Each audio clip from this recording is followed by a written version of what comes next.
Ever feel like your brain just won't, like, ever hit the pause button? Uh-huh.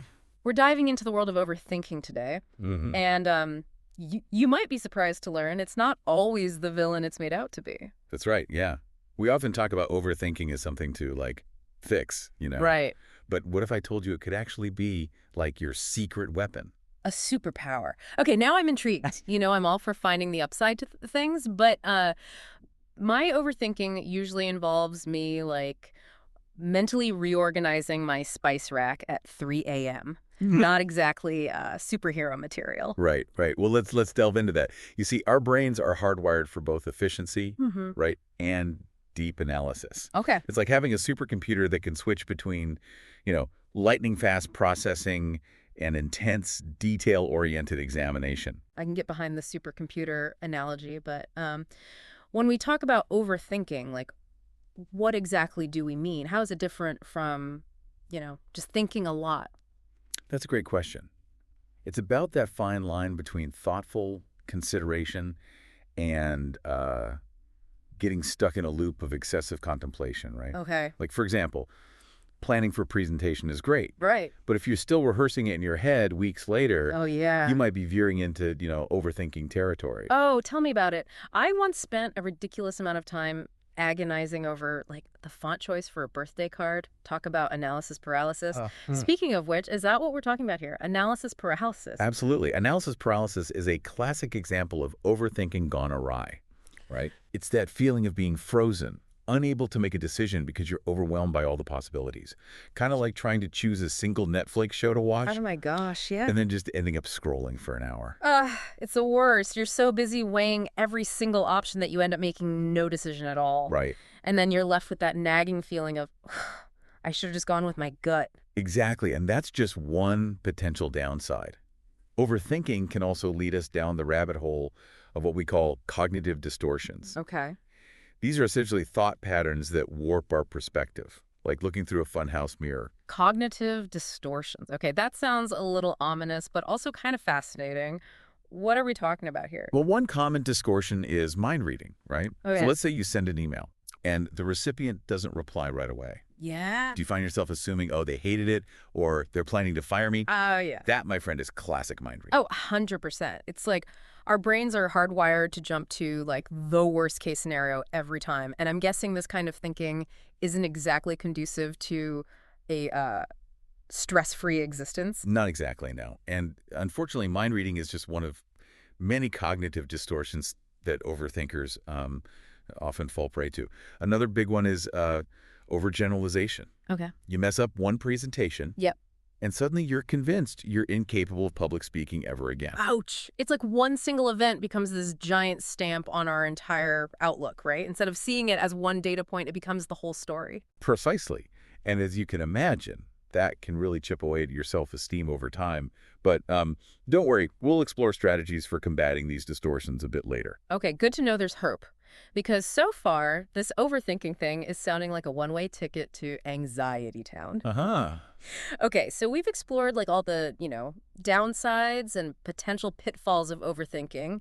Yeah. But, like, we promised our listeners a superpower, right? Right. What about the flip side? Like, the upsides of having a brain that just, won't quit. Absolutely. And trust me, this is where things get really interesting, right? Okay. Remember how we talked about overthinkers analyzing every single angle? Mm-hmm. Well, that tendency can be a huge advantage when it comes to decision making. So instead of leading to analysis paralysis, it can actually give us, like, a leg up. Sign me up for that. Exactly. Think of it this way. Overthinkers are naturally, like, thorough. Okay. They've already spotted the potential pitfalls, considered alternative solutions, often before anyone else even realizes there is a problem. Oh, wow. You're not just reacting, you're anticipating. Okay, I'm starting to see the superpower potential here. Yeah. It's like we're playing 4D chess while everyone else is still figuring out checkers. That's a great way to put it. And it's not just about making sound decisions, right? Okay. This ability to connect the dots, to see patterns others might miss, that's what fuels creative problem solving. Oh, interesting. Think about famous inventors or entrepreneurs. Their overthinking about existing problems often leads to, like, groundbreaking solutions. That's so true. They say necessity is the mother of invention, but maybe overthinking deserves some credit too. Absolutely. Yeah. And it doesn't have to be about inventing something entirely new. Right. This applies to everyday situations too, Yeah, right? yeah. Maybe you're the one who can figure out a more efficient way to organize a project at work, Mm-hmm. or you come up with a creative solution for like a logistical nightmare at home. Yeah. It's about seeing those possibilities that others might overlook. So when I'm lying awake at 3 a.m., mentally rearranging my entire living room, that's my inner creative genius at work. I'll take it. But it's not just big picture thinking, right? Right. I feel like overthinkers can also be like incredibly detail-oriented, Yes. like almost to a fault. Right.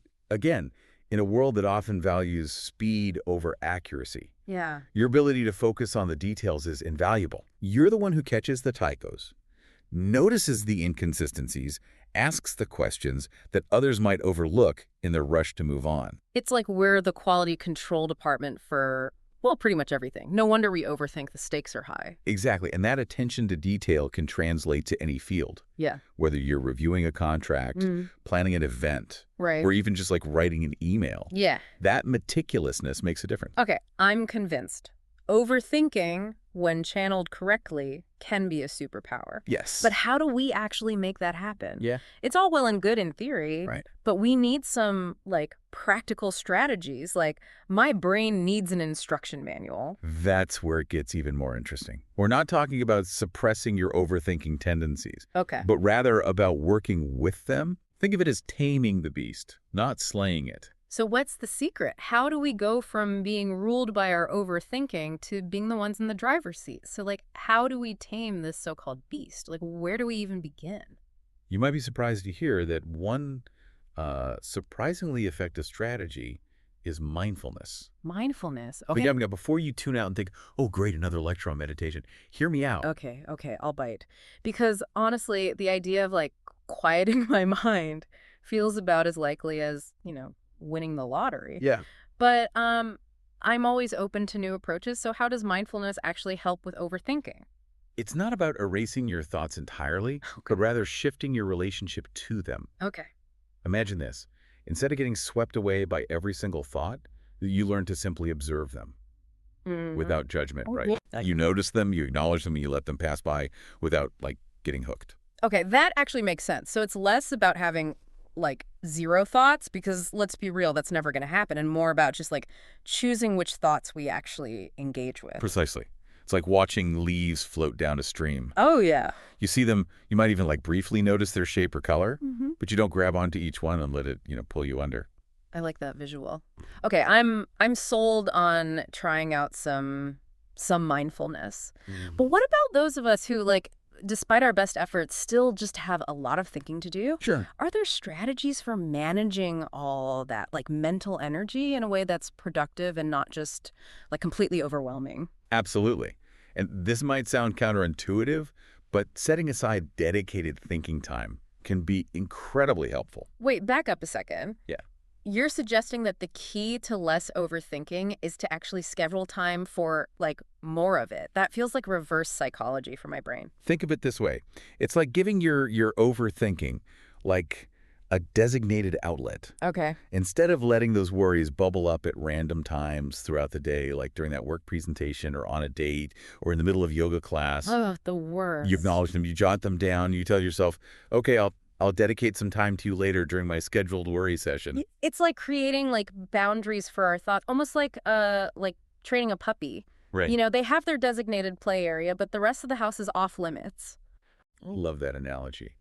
It's about creating a sense of structure and control around your overthinking, rather than letting it control you. Okay.